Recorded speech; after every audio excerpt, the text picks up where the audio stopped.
how innocent you look right now, and how badly I want to. His eyes met hers, but instead of warm, they were cold, as if a switch had flipped inside him. Jungkook, I leave. Wine's heart sank at his harsh tone. She swallowed the lump in her throat and stepped back, her voice barely a whisper. Understood. She walked out of the office, her chest tightening with every step. Tears threatened to spill, but she held them back, knowing that showing weakness would only make things worse. Inside the office, Jungkook leaned against his desk, running a hand through his hair. His heart ached as he recalled the softness of her, but his ego refused to let him admit how much he still loved her. Why do you always push her when all I want to keep her close? The tension between them grew, both craving the other but trapped in a web of pride and pain, unable to bridge the gap that separated them. Outside the office, Vine again counted hateful glares of her colleagues. Seems like she failed today in he's so angry. Vine was too hurt to reply to anything. Vine walked out of the Jungkook's office, her emotions swirling hurt, anger, and confusion. As she made her way through the hallway, it was just another day of Jungkook finding excuses to call her into his office. Vine was hurting emotionally. She was more sensitive because of her. She craved his love, warmth, and touches. She was walking through the hallway. Employee stares followed her, whispers growing louder with every step she takes. Some people just climb their way up using dirty shortcuts. Tell me about it. I've been here for years. I'm still a desk employee. Meanwhile, she's in the boss office all time, even though it's not her job. He has scary. Vine clenched her face, her frustration bubbling to the surface. Finally, she stopped and turned to face them, her voice firm and unwavering. You think I'm here because of shortcuts? Let me set the record straight. I studied at one of the most prestigious universities in America for free because of my capabilities. I've worked with globally recognized companies, built my career from the ground up, and earned every position I've held. I didn't just climb here, I'm better at this job than any of you will ever be. The room fell silent. Meanwhile, someone in the corner was feeling proud of her. One employee, clearly annoyed, steps forward. First, I thought she's innocent. I had crush on her, but now I'm regretting for liking such person. She's disgusting. I know, right? And better than us, sure, but we all know why you are really here. The boss is not exactly something you put on a resume, is it? Vine's eyes widened in shock, her heart pounding with humiliation and anger.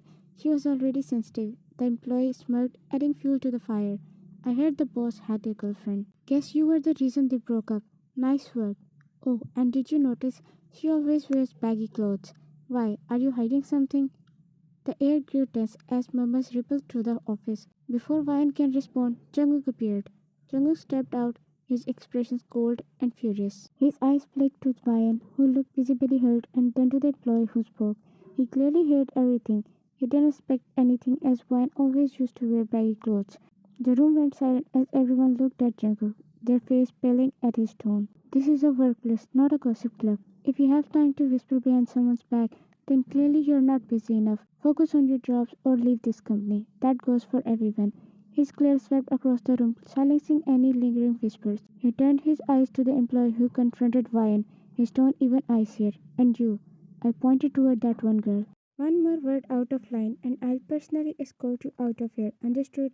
The employee nodded quickly, her face turning red with embarrassment. Good. Now get back to work. As the employee scattered, Jungkook glanced at Vian. He saw the hurt in her eyes but didn't say anything, his ego holding him back. Without another word, he turned and walked back into his office, leaving Vine standing there trying to gather herself. Inside his office, Jungkook leaned against his desk, running a hand through his hair. The image of Vine's pained expression lingered in his mind, making his chest ache. He knew he should have defended her more, but the weight of his pride held him captive. I'm such a fool. Outside, Vine took a deep breath, straightened her shoulders, and walked back to her desk, determined not to let the whispers break her spirit for herself and for her baby.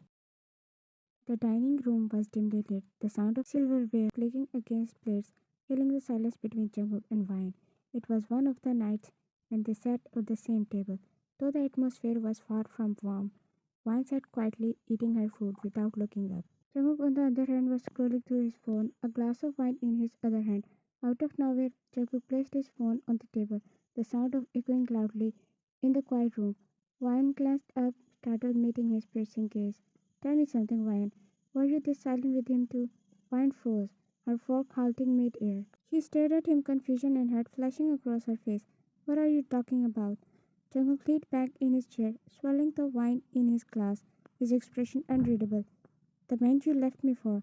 Did you sit across from him like this, pretending everything was fine? Vian's chest tightened, but she quickly masked her emotions.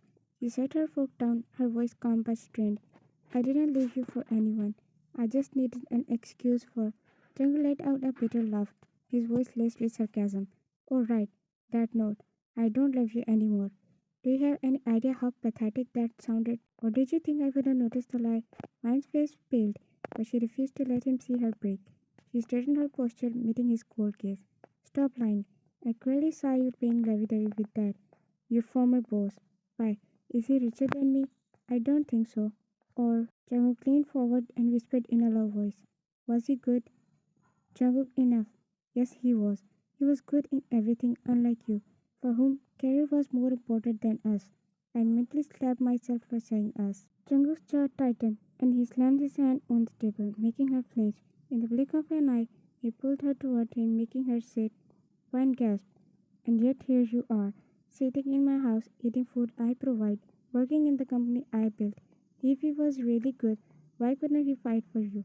If I'm so terrible, why didn't you leave for good?" Ryan tried to stand, but Jungkook's grip tightened, digging his nails in her. Her voice trembled with anger, though she tried to keep it steady. "Because you made it impossible. You made sure no one would hire me, forced me into this case you call a marriage. Do you think I enjoy being here?" Jungkook spoke, his voice low and dangerous. "Don't act like you're the victim, Ryan. You used me and decided to leave because you got bored. You're here because you made your choice. You thought you could run, but now you're paying the price." Her eyes glistened with unshed tears, but she refused to let them fall. Her voice cracked as she replied, "You have changed, Jungkook. The man I loved would have never treated me like this." For a moment, something flicked in his eyes. Regret, pain, something he quickly buried under his pride. He abruptly stood up. She stumbled a little but balanced herself. She sighed in relief. He laughed bitterly. "Maybe that man died when you walked out on him." Pine froze, his words cutting deeper than she expected. She clenched her fist, her voice barely a whisper. "Then I guess we're both strangers now." Without waiting for his reply, she turned and walked out of the dining room, her steps echoing in the silence. Jungkook stood there, staring at the empty doorway, his chest tightened with emotions he didn't want to acknowledge. He dragged a hand through his hair, muttering under his breath, "Why do I keep hurting the one person I can't let go of? I hate you so much that I still love you."